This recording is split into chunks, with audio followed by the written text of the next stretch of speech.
Hi, I'm Marty Levinson. Welcome to Northtown News Magazine. I'm Marty Levinson, and you're watching Northtown News Magazine. Hi, I'm Marty Levinson. Welcome to the Northtown News Magazine.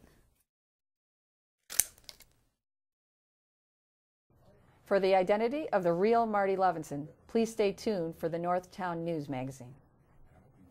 Come on, baby, don't you wanna go? Come on, baby, don't you wanna go? Back to that lemon light city, sweet home Chicago. Hey there, I am really Marty Levinson. Don't let anybody fool you. Welcome to the Northtown News Magazine show with the greatest cameraman around, Sonny Hirsch, and your host, Avi Myers. Thank you, Marty. Avi Myers, Northtown Neighborhood News Magazine, a presentation of Sonny Hirsch and myself. You can catch all of our shows on the web. We've got about 1,000 different interview segments up. You can find them at ntnm.org. That's the show website.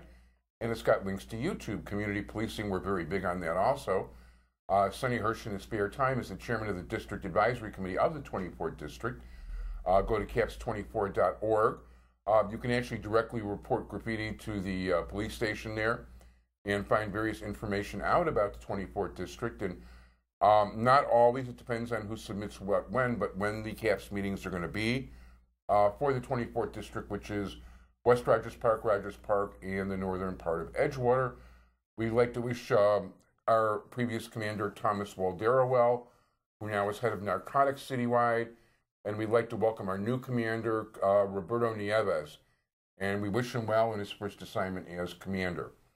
As many of you know, I just love Facebook. And I do probably, for Jewish Chicago, more than half my business there. I wind up getting more than half of my guests or make contact with them from or on Facebook. And you never know who you're going to meet or how you're going to meet them.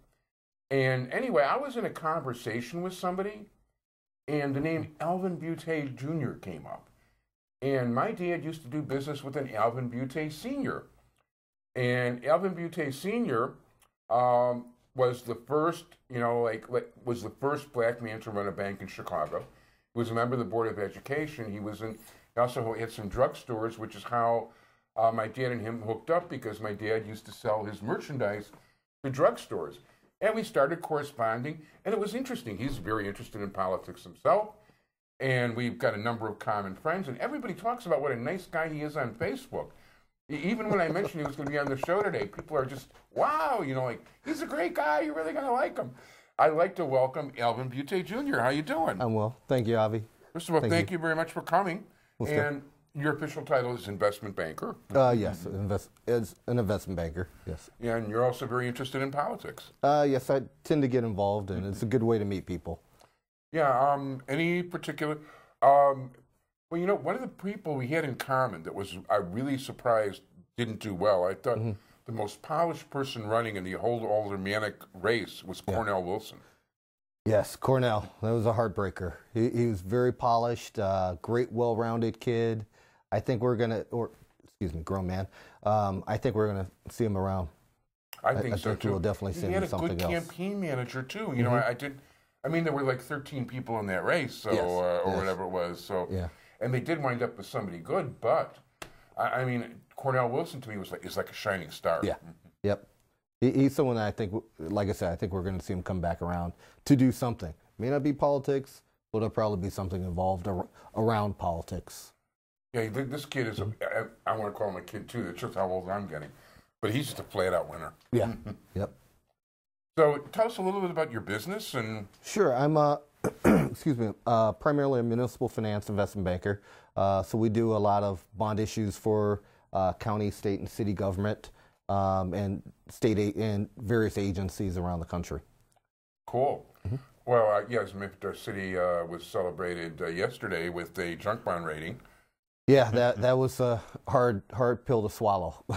Yeah, it's funny because people don't realize that I'm not the biggest Emmanuel fan, but I don't know it's necessarily his fault. This thing's been going on for 40 years. And there's a lot of a lot of things that weren't so important to the rate agencies are important today. There was no criticism of pension obligation debt. I mean, it wasn't something you even talked about 6 years ago. So today, for it to be the big elephant in the room, or for the past 4 years for it to be the big elephant in the room, it's questionable for a lot of people. Now, I don't know. I'm not a good financial person, as can be evidenced by my lovely suit, among other things. I like the tie, though. When the markets crashed, I guess in late 07 or early 8, whenever it was, and I know that the value of my house isn't back to where it was at that point. Sure. But that seems to be when the levels really fell. The housing market, yes. Then we had so many whipsaw crashes that prior to that, I remember a couple times at the Board of Trade, or I was also a floor trader at the options exchange. So I've worn many hats in the finance industry. I remember sitting there and seeing the market swing like 500 points in a day, and in a couple hours.